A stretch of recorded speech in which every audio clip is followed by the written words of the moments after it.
While most anime games are fighting games or RPGs or something of the like, My Hero Academia did something different. My Hero Ultra Rumble is a free-to-play third-person shooter battle royale, a genre not many other anime franchises have dabbled in, if any at all. But one other point that separates Ultra Rumble from other anime games is the fact that it's seemingly still going strong after over 2 years since its initial release, with regular updates and a fairly active player base. Today, I'm going to go in-depth into what this game is all about, as well as how it's still alive and kicking. This is the surprising success of My Hero Ultra Rumble. My Hero Ultra Rumble was first revealed in Weekly Shonen Jump on January 13th, 2022. It was revealed to be a 24-player free-to-play battle royale coming to PS4, Xbox One, Nintendo Switch, and PC, published by Bandai Namco, with no release date given yet. The first trailer dropped on July 2nd, 2022, showing us our first glimpse of gameplay, also very clearly confirming our developer would be Viking. They worked on the previous My Hero Academia games, the 3D Arena Fighters, My Hero One's Justice, and its sequel. The reason I say it clearly confirms them as developers, because you can even just see from this first trailer that they reused assets from those games, such as the character models. Now this isn't necessarily a bad thing, it's resourceful, saves development time and money. It just always rubbed me the wrong way, like it gave me the impression of being a cheaper game. But to be fair, it is a free-to-play game, so I think it's more than acceptable here. Speaking of development, on November 14, 2022, Anime News Network would provide an interview with the game's producer, Aoba Miyazaki, giving some insight into the development team's thought process while working on the game. He goes into detail about the emphasis they put on characters' quirks, ensuring the game was a unique battle royale experience, and the character quirks have been accurately reproduced. Before launch, there would be 2 closed beta tests from February 2nd to February 6th, 2022, and from August 17th to August 21st, followed by an open beta from May 25th to June 1st in 2023. And finally, on September 20th, we'd have our release date of September 28th, 2023.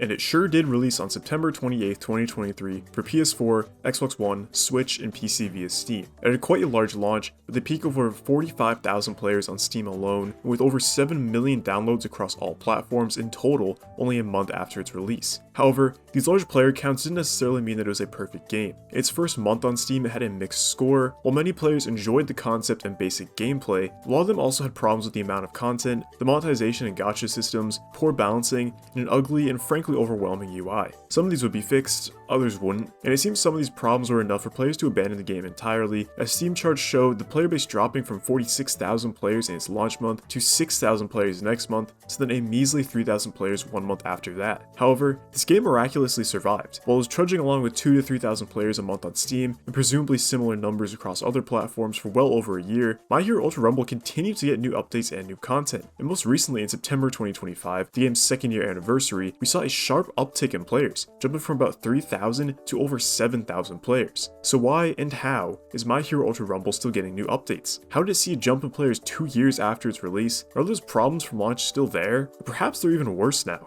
Let's start by going over the basic gameplay. The main game mode of My Hero Ultra Rumble is the Battle Royale itself. However, it sports a number of unique details that set it apart from other battle royales. While most battle royales feature 100 players per match either in solo or in teams of 2 and 4, Ultra Rumble features only 24 players in total, with the primary team size being 3, with solo matches only being added post-launch. Because of this, the arenas are also smaller, meaning you get into fights much quicker than other games. Another difference is that Ultra Rumble borrows a mechanic from hero shooters, with every character playing differently from one another, each with their own set of abilities and moves. And Viking is usually pretty good when it comes to stuff like this. Even when their games are questionable in overall quality like with Cursed Clash, their characters still play wildly different from one another. And that's definitely true here. Here, characters are also divided into 5 different roles: Strike, Assault, Rapid, Technical, and Support, each class excelling at different jobs. And since each character has their own moveset, instead of picking up weapons, your loot includes items and upgrades. Items include health and shield potions, inventory upgrades, and revive cards. You can also pick up ability cards, which come in 2 variations. There's standard level up cards that let you upgrade any ability of your choosing, but there are also class specific cards. If your character is the same class as this card, then you can upgrade your ability. However, if you're not the same class as the card, then the card functions as a temporary boost. Its effect depending on the class of the card.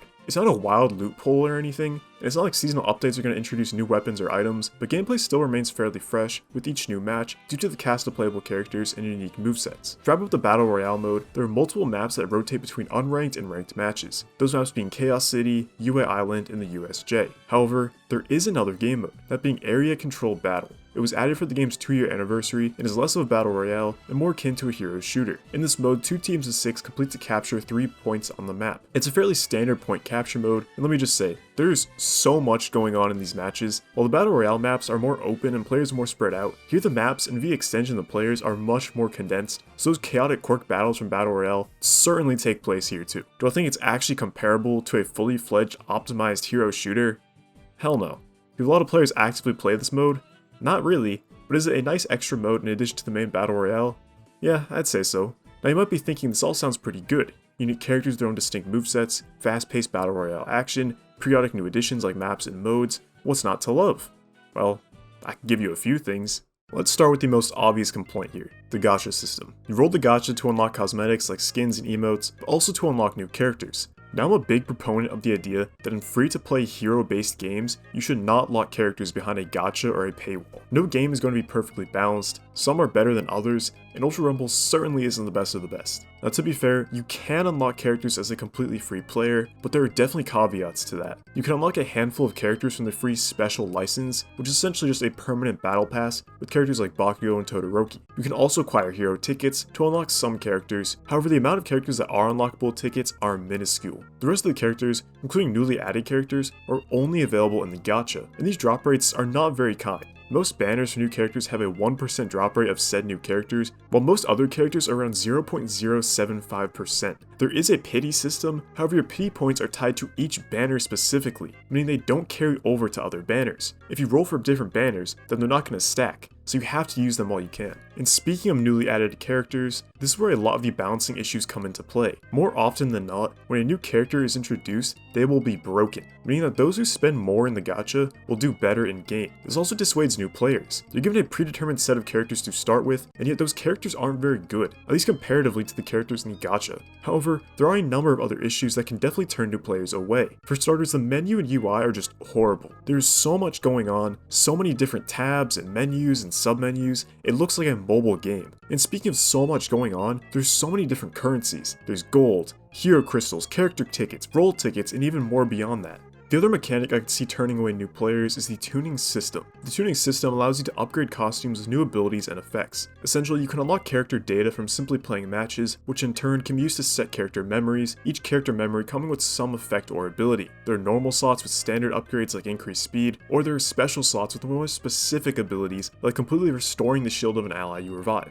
However, these upgrades are tied to your costume, not your character. And on top of that, different costumes of different rarities have better options for upgrades. Rare costumes can have higher level abilities than common costumes, and each slot in memory are tied to a specific class, with slots, including the special slots, only being compatible with the corresponding class, which means that some costumes are just better than others. So not only is this system utterly confusing and overwhelming for new players, but it also means that those who spend more on the gacha and unlock more better costumes are going to have a better time, because a lot of these costumes and abilities, like with many of the characters, are poorly balanced. So if the balancing is subpar to say the least, the gacha is unfair, and the currencies and UI don't do a very good job of hiding the fact that this is essentially a mobile gacha game on consoles and PC, then why are people still playing it?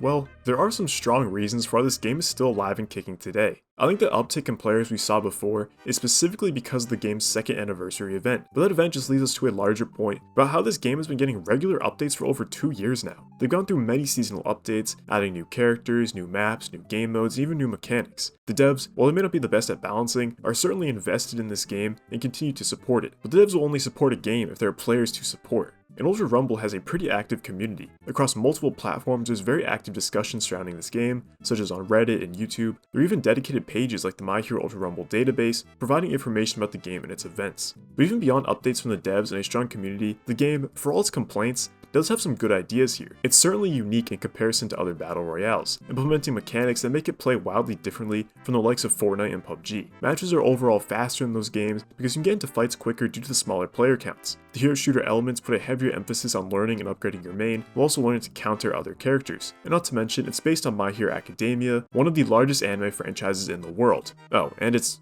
free to play, so I'd imagine that plays a large part in it too. It's interesting to see a battle royale not titled Fortnite last this long when there are many others in the genre that get shut down pretty quickly, like Spellbreak or Realm Royale. It's also interesting to see an anime game maintain this size player base for so long, with most other multiplayer anime games coming and going within the span of a couple months. Now, I'm not trying to say this game is free from any criticism, it most certainly isn't, but I am quite impressed with how long it's been able to stay active for. You did good, kid. You did good.